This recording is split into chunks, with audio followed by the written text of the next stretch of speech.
Now today we're taking a look at sickle cell anemia, a genetic disorder in which the red blood cells develop abnormally. Now it can have a significant impact on sufferers, while its potential complications can also be life-threatening.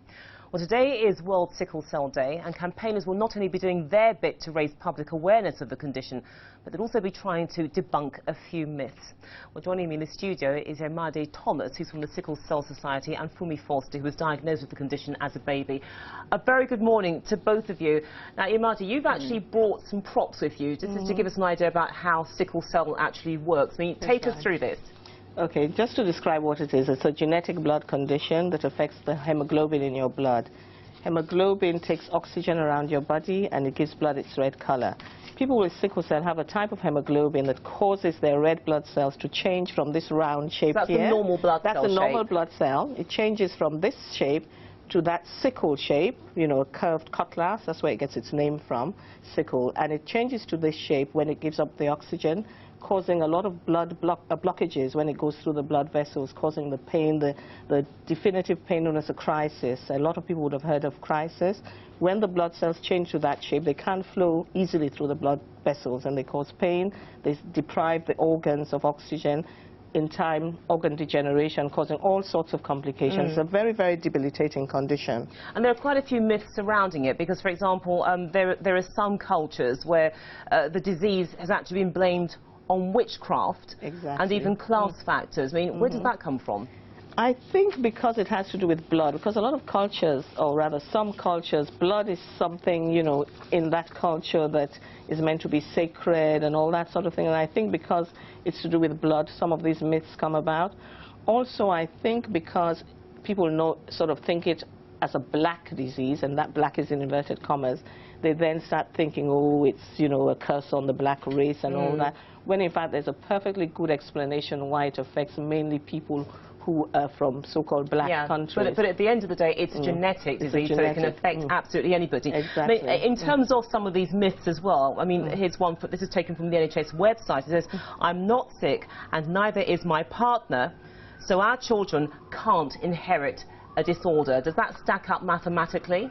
No, if people are carriers of the gene, they don't feel sick, right? So I'm trying to sort of get to the origin and put this in context. People who are carriers of you need two carriers of the disease, the gene. People who are carriers do not have sickle cell. They just carry one copy of the gene. You need two copies. It's a recessive gene, so you need two copies to have full-blown sickle cell. So people who are carriers, sometimes they don't even know they're carriers unless they have a blood test. There are over 300,000 people in this country who are carriers, but I bet maybe only about 2% actually know that.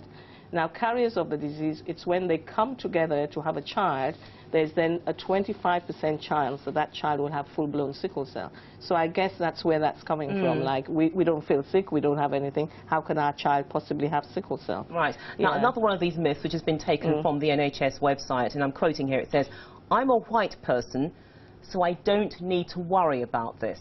No, that's very, that's not true, because in the NHS screening program, they're finding that they screen newborn babies, they screen antenatally and newborn screening, and they're finding that about 1 in 500 so-called white babies have the gene for sickle cell. I mean, obviously, it's more prevalent in the West African and Caribbean. But it harkens back to distant roots, so to speak. It might. I imagine if they go several generations, because the gene evolved because of protection against malaria. So the incidence, the prevalence of sickle cell mirrors the malarial belt. You know, so you have West Africa, India, the Mediterranean, that sort of thing. You know, people where it's most prevalent in. 1 in 4 West Africans carry the gene, so that's the difference. Right, so we've actually sort of tackled some of the myths. I mean, there are quite a few more. Hopefully we'll have the time to look at them as well. There's so many, yeah. But I mean, Fumi, you are a sufferer of sickle cell anemia, and in your case, as I said in the introduction, that was detected when you were a baby, so this is very young. Yeah, I was detected when I felt it quite a lot when I was a baby, and I got diagnosed that I had sickle cell. I was living with the condition. And after that, I had several episodes of what's called crisis, which is excruciating pain in the bones, and it causes decomposition of the bones as well. And I've had 2 hips replaced as well. And you're only 30? I'm only 33. 33, you've had two hip replacement operations already? I have, yeah. And when you have these crises, I mean, obviously when you were very small, it must have been very traumatic emotionally as well as physically, but as you've grown older, what are the signs that tell you this is about to happen to my body, this is what I need to do to minimize the discomfort to myself? Well, I know I need to try to be less stressful, avoid stress at all costs, not to get too excited or too anxious about anything, because all those things can trigger a crisis. And in cold conditions, try and keep myself as warm as possible. I drink a lot of water because water helps the blood flow properly. So you can do all these things anyway, but every now and again you get a crisis. But I realized as I grew up, I get less crisis, but when it comes a bit more severe. Right, so in terms of coping with stress, that's something you've been forced to learn really, to actually find these stress techniques that work with you. And in terms of the weather, I mean, at the moment in London we've got fantastic weather. We do have nice summers in the UK, so that's one consolation. But I mean, how do you cope during the winter? Do you actually have to go abroad to a warmer climate to help yourself? No, I just wear a lot of warm clothing. And keep myself as warm as possible. But I've coped very well with the winters over the years, so it doesn't affect me so much anymore. So it's all right. But in terms of your day-to-day life, because obviously you're carrying this with you, so do you find that you've had to make compromises, that there are certain things that most of us can do, most of us who don't have the condition, we take it for granted, but you've had to exclude some of these things from your life? Oh yeah, all my life I have to make compromises. You know, so a lot of things I had to exclude. When I was growing up, sports, for instance, something I couldn't do. So you never played football or anything like that? I had to stay away from it because I couldn't. With sickle cell, you get shortage of breath a lot, and I don't have as much energy as the regular person. So all of this, I have to cut them out. So I have to make compromises all my life to adjust to, the condition and living with it. I mean, when you tell people, I have got sickle cell anemia, do you think they really understand? Are they aware of this, or do you find that you're dealing with some of these misconceptions and myths that we were talking about at the beginning?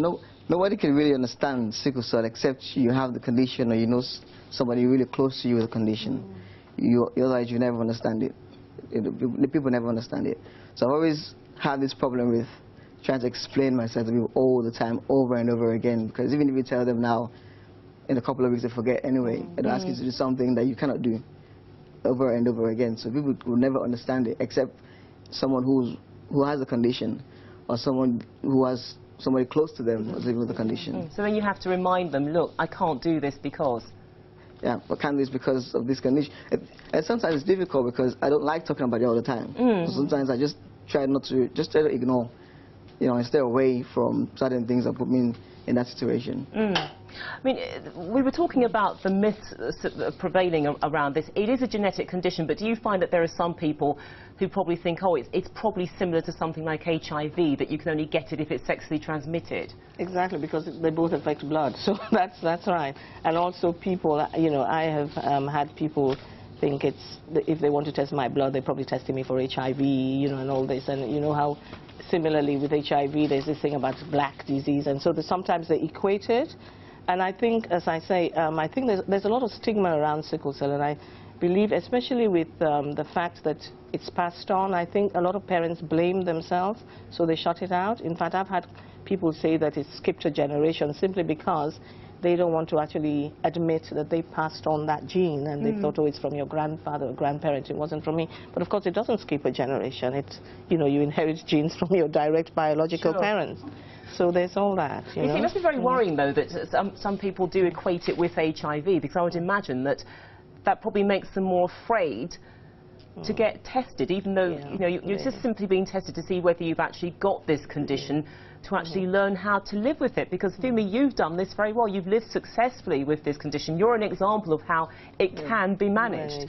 But then there are some people who are denying themselves that opportunity because they're afraid of this blood test and what people will think, and they think it's synonymous with HIV. And the screening program is there. That's why, as I said before, there's an antenatal screening which tests all pregnant women. Now this is an NHS screening program which tests all pregnant women to see if they're carriers of the gene, and if they are, they then call the father-to-be to come for a test, and if he's a carrier, they then cancel and give them all the options, because as I said earlier, if 2 people are carriers, there's this 25% chance. But then there's also the 75% chance that the child won't be full-blown. So it's to give them information to make an informed choice. It's not to say don't have a baby. I have to stress that, because at the end of the day, it's your choice. But have all the information. You can do prenatal diagnosis, and some people opt to terminate. Some go ahead, and if they have the baby, at least they can kick in all the prophylactics, because with newborn babies with sickle cell, there are 320 born in this country every year.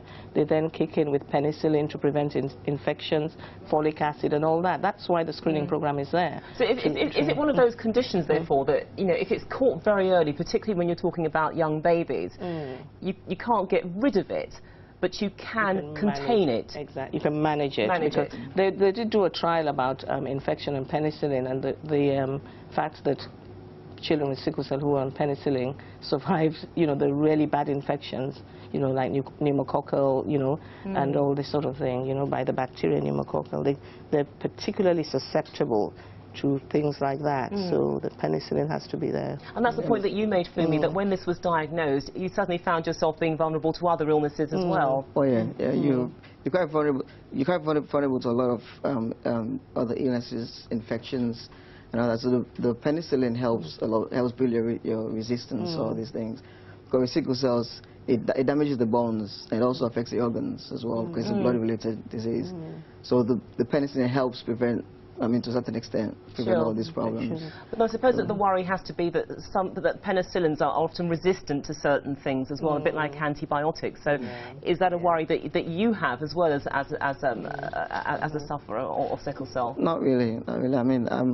I mean, initially when I started taking the penicillin, I thought that, well, after a while, my system will get used to the penicillin. It might not be effective anymore.